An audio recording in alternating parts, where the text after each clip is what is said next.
President Muhammadu Buhari yesterday performed the groundbreaking ceremony of the Kaduna Gas Pipeline. And that's the latest in a series of projects which the government hopes would help to reposition the economy for more effective performance, as well as boost local content. Joining us now to look at the significance of that project in relation to potential for job creation, transfer of technology, and legislation to provide a solid template for implementation. We are now being joined from our Rise Abuja studio by Simbi Wabote. Simbi Wabote, Executive Secretary, Nigerian Content Development and Monitoring. Good morning and welcome to the program. Good morning. Yeah, good morning, Ruben, and thanks Hello. for having me. I'm not quite hearing you, but can you hear me clearly? Yeah. Okay, very I good. can hear you loud and clear, Ruben, and good morning and thanks for having me. Well, you're welcome. Well, quickly, could you please, for the benefit of our viewers, help us to explain the significance of the groundbreaking ceremony that happened yesterday with regard to the Kaduna Gas Pipeline in terms of its economic significance and also in terms of the local content, which is your own area? Yeah, thanks. I think that's a very important question to ask at this time. First, let me salute the courage and determination of our dear President for getting on with this project in terms of gas infrastructure development.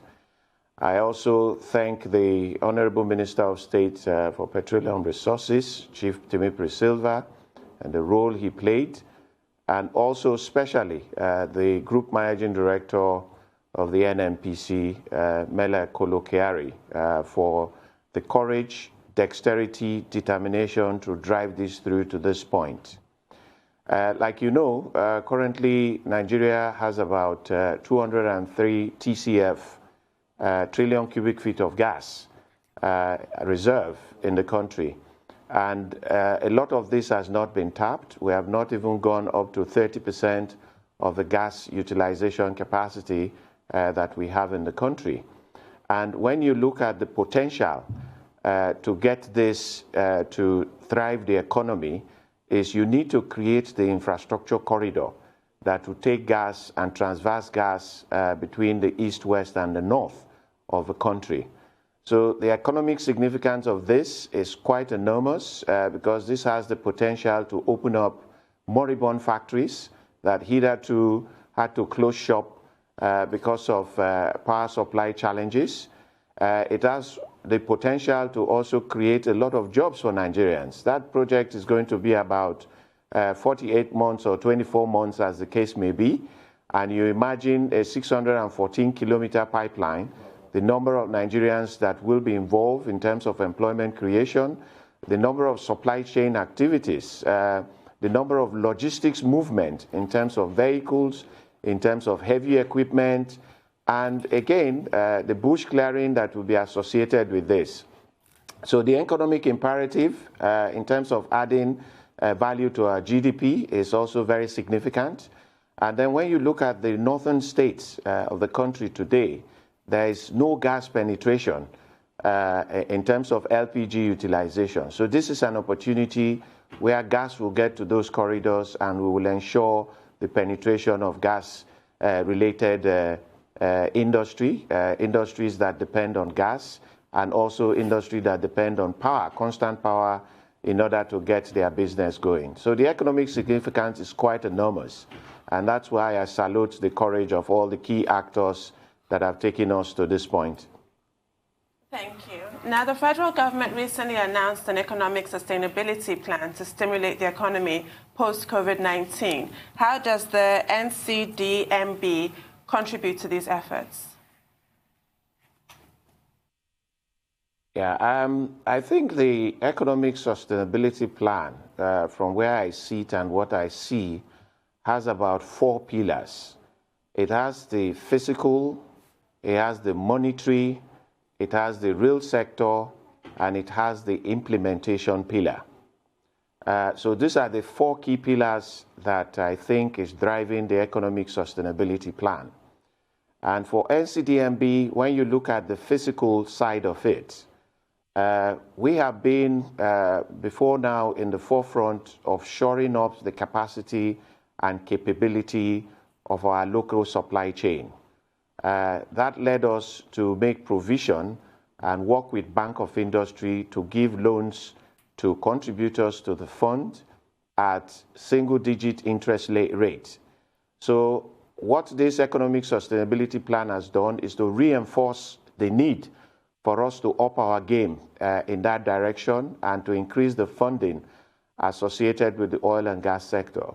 If you recall, usually when there is an economic downturn as a result of a dip in oil price, the sector that does not receive the deserved attention, despite its capacity to contribute to the country's economy, usually is the oil and gas sector.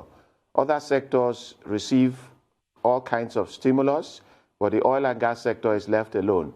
But what this administration has done is also to recognize the importance of this sector, and hence the establishment of the Nigerian Content Intervention Fund with the Bank of Industry to address the fiscal measure, as it were. As I speak, the approval processes are ongoing to increase the fund size in order to help Nigerian businesses. In terms of the monetary side of it, of course, that also addresses it for the fact that we put that money upfront for contractors to also benefit. In terms of the real sector, we are also actively supporting the manufacturing sector and working with Manlock, which is the manufacturing association, the local content branch, in order to enhance their capacity, hence providing manufacturing shop floors, hence working with them to establish manufacturing hubs across the country. And that is actively ongoing in terms of the real sector. In terms of implementation, of course, clearly, one of the greatest challenges in policy formulation and policy implementation is actually implementation. And I was very happy the economic stimulus plan laid so much emphasis on implementation. It's not just formulating this policy and strategic direction, but ensuring that agencies of government, policy enunciators work together to implement the government agenda as it relates to economic stimulus plan. So we are actively involved in the implementation of this. We are working with the Honorable Minister of State for Petroleum Resources to drive those policies, both in the upstream, midstream, and downstream of our Nigerian economy. So we are actively involved in that sustainability plan. I mean, what are those specific initiatives that NCDMB is implementing to stimulate the oil and gas sector, you know, during this COVID-19 season and probably post the COVID-19 season, because there's been an oil glut and a lot of oil companies and the sector in general has really felt the pinch of this? Yeah, thanks. I think we, like I said, we are very much in tune with the present administration's agenda to drive all the sectors of the economy. As a result of this pandemic, which of course none of us have witnessed before, the last pandemic I was told happened in 1918. And I don't think there's anybody alive that saw that pandemic. So this is new to humanity. What we have done, in line with the government agenda, in terms of the Nigerian Content Intervention Fund that sits with the Bank of Industry, we have reduced the interest rate from 8% to 6% in order to support those businesses that borrowed the money. We also extended the moratorium period. Rather than the 1 year, we extended it again by 12 months in order to add stimulus for those companies to survive, because this is a challenging time that nobody ever foresaw. So we've done that to those companies, and currently we are working on other products in order to support them in terms of working capital, capacity building. We retooled our scheme and our system to ensure that despite the pandemic challenge, we still carry on with our capacity building initiatives. Secondly, we have worked very hard in the course of this pandemic with the support of the sector to ensure that we took the final contract sign-off of the Train 7 LNG project. That's a project of about $5–6 billion in the midstream and has the potential to add another $4 billion in the upstream sector. So when you look at that, that feat alone gave courage and hope to the Nigerian service companies. It is not, so many people were surprised that despite the pandemic and the challenges that the world was facing, we were able to pull through in the contract signing and eventual kickoff meeting that held last week for the LNG Train 7. So you can see that we've been very active during this period. We established a crisis management team within NCDMB. We meet every day for 3 hours to ensure business continuity, to ensure that regulatory approvals are given on time, because the oil and gas business is such that no matter what happens, even in terms of war, oil and gas is still produced. So in terms of pandemic, we must devise means with which we will continue to work. So NCDMB has been very active, been in the forefront of activities, encouraging, and most importantly, giving hope to players in the oil and gas sector and Nigerians at large. Well, I was going to ask you about the Nigerian Content Fund, but I think you've already addressed that. But could you talk a bit more about the long contracting cycle in the oil industry, which is a major challenge, particularly in terms of huge costs for government and also for the oil companies. Now that we're talking about economic sustainability, how is your agency, the NCDMB, addressing this? What plans do you have to address it? Indeed. Maybe just to add a bit about the Nigerian Content Intervention Fund. As I speak, we've been able to disburse at about 94% of the fund. We've been able to if you like, disburse almost 94% of the fund to contributors to that fund. And there are plans between now and next week to increase the fund size to help them. And this has been very successful with the Nigerian businesses that are involved in the oil and gas sector. With regards to the long contracting cycle time, in the course of this administration, NCDMB was the first organization to sign a service level agreement with NLNG in terms of how we grant regulatory approvals. And we did put a stake in the ground that if requests for approvals are sent to us and approvals are not gotten within 15 days, such operator should assume that that approval has been granted. And I make bold to say today that till date, nobody have taken advantage of that clause. We worked on the Zabazaba project, which of course is tied up in all kinds of legal issues. We reduced the contracting cycle time from 46 months to about 24 months. In the LNG Train 7, a project of that magnitude, we were able to get the contracting approval within a year, which is a world record for a project of that magnitude. So we are very conscious of the importance of making sure that contracts are approved on time, making sure that operators get approvals from the agency within record time. So NCDMB has been in the forefront of it.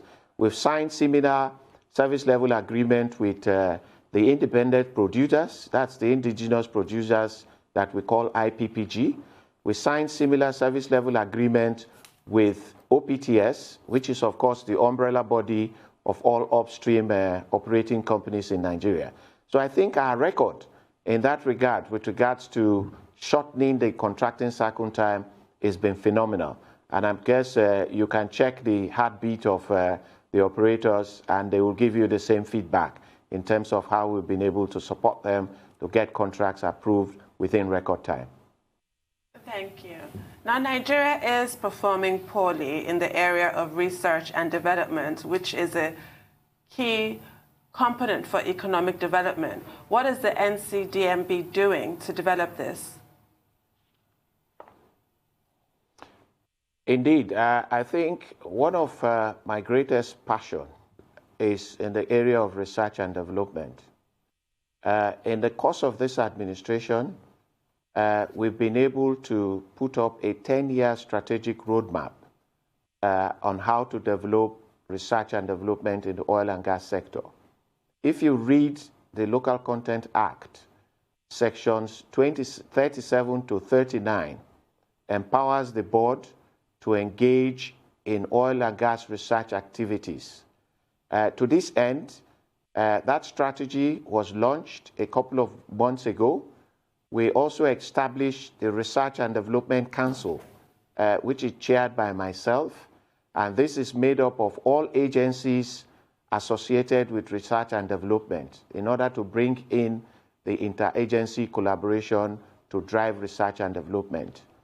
We are also making effort, because one of the greatest challenges in pushing research and development is funding. And I am sure within the next couple of days, we will receive an approval for a $50 million research and development grant to encourage research and development in Nigeria. And we are looking at 4 areas: applied research, establishment of centers of excellence, professorial chairs in the university in conjunction with other sister agencies, and most importantly, on how we commercialize our research findings. Because one of the greatest challenges we saw is that there are a lot of research findings in the universities, in our sister agencies, but how this is commercialized is not thought through. So this is where NCDMB comes in order to ensure that all those research findings are commercialized. Just to repeat myself, we have launched the 10-year strategic roadmap for research and development in the oil and gas sector and beyond. We're not just looking at that sector. I don't know if you also heard when we launched the hackathon a few weeks ago in order to attract young research minds. And we give them industry challenge, humanity challenge, in order to come up with research findings that we will see through to commercialization. So we've been very active. In the past couple of years, we never did anything in that regard. But for the past 2-3 years, we've been very active in that space. And I can assure you that within the next couple of months, you will begin to hear some of the success stories and achievements within the research and development spheres. We are collaborating actively with the academia and research institutions in order to drive this agenda. I mean, I'm really excited to hear that, because really, when you look at it, that's the way to go. Research is the way to go. I mean, I've got a two-pronged question. The first one is, how can we help the research sector? I mean, what's going to be the mechanism like? Because just apart from commercialization, we need to have a research culture. That's what makes it the mainstay of the economy. When you check other big economies of the world, you see that there's a symbiotic relationship between industry and the university. Most professors from the university, are key top executives in some industries, and they just funnel those research through. In fact, most industries pay for the research of the university students, and we don't have that in Nigeria. It's something you want to look at. The Content Act, too, is another one I want to real.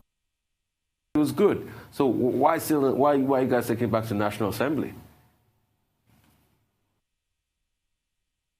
Sorry, can you repeat that question? I didn't get the question. I was saying that the Nigerian Content Act, most people believe the NOGICD Act was a success. So why is there an amendment?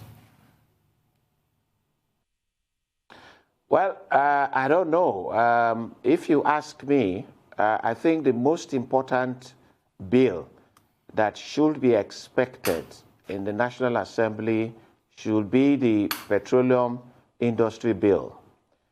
In my view, that should be the bill that should be dealt with before any other amendment to any existing law with regards that affects the oil and gas sector. That's my personal view, because I think the petroleum industry bill is more important. It will help to reinvigorate the oil and gas sector. And if it does that, you can then begin to talk about other bills that concerns the sector. However, be that as it may, there is a bill before the National Assembly to amend the NOGIC Act. I think when I read through the content of the amendment, I think it is aimed at reinforcing some of the provisions in the Act that NCDMB had also struggled with. It also tries to legalize the executive orders 003 and 005 that were signed by the president. I think they are trying to infuse some of the provisions of that executive order into the NOGIC Act in order to make it very robust. And thirdly, I also see that they are trying to expand the schedule. The schedule to the Act comprises of about 263 different activities in the oil and gas sector. But by operating it for the past 10 years, we've discovered that there are other sectors, other activities that are not covered within the schedule. So I believe the amendment is supposed to reinforce that. And of course, if you look at the bill itself, it says from time to time, the board will have to seek an amendment of the percentages that are contained in the schedule. We've been able to run it for 10 years. We've had experience, and we've made tremendous progress in terms of development of local content in the oil and gas sector. From less than 5%, today we're about 32% attainment in local content development in the oil and gas sector. Well, quickly, a follow-up question. There's the enforcement bill. There is also the amendment bill. How is the enforcement bill, which is another bill, how is it different from the amendment bill? Yeah, again, I think those are bills being driven by the National Assembly, the Committee on Local Content. I think I read through the enforcement bill.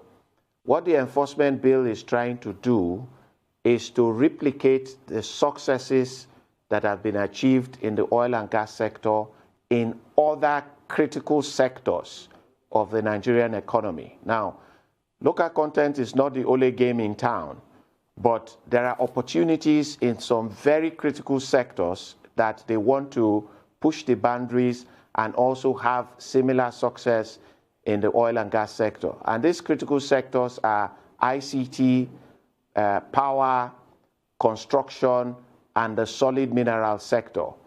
From what I read, which I think it's a very good idea, the main success of NCDMB in the oil and gas sector is because it is within the Ministry of Petroleum Resources. It is driven by the Ministry of Petroleum Resources in collaboration with other departments of the Ministry of Petroleum Resources. NCDMB is a department of the Ministry of Petroleum Resources. And the success of it is that it is housed within the Ministry of Petroleum Resources. Don't forget, it was started by NNPC. NNPC created a Department of Local Content, and then when the law was enacted, it became its own department within the Ministry of Petroleum Resources. So from the bill I see, they want to create similar departments in these key sectors, not on sectors that you are not going to add any value to the Nigerian economy. So the focus is on key sectors of the economy. And I remember just 4 of them in terms of value addition and in terms of retaining intellectual property, as well as creating jobs for Nigerians. So I think there's a difference. The local content bill remains with the oil and gas sector as a department, and they also want to create similar departments in those key sectors in order to derive the gains that NCDMB has made in the oil sector and replicate that in other sectors of the economy. That is what I see. But as far as I'm concerned, like I said, for me, the most important bill in the oil and gas sector, if I want to be selfish, is the petroleum industry bill that needs to be dealt with expeditiously because it has the potential to bring more investments, has the potential to create jobs, and has the potential to reboot NCDMB to become a lot more effective in its activities. Oh, thank you. On April 20th of this year, the Nigerian content marks its 10th-year anniversary. So congratulations for that. What would you say have been the highlights? What are the main achievements so far? Well, so far so good. The achievement, in my view, and I think most of my listeners and also those who follow the oil and gas business will know that the achievement has been tremendous. Example, like I started, we have moved the needle from less than 5% to about 32% as we speak. We've also been able to claw back almost about $7 billion of the annual spend in the oil and gas sector. The oil sector spends about $21 billion year on year. Before now, less than 3% of that was retained in the country. Today, we've been able to claw back about $7 billion out of that.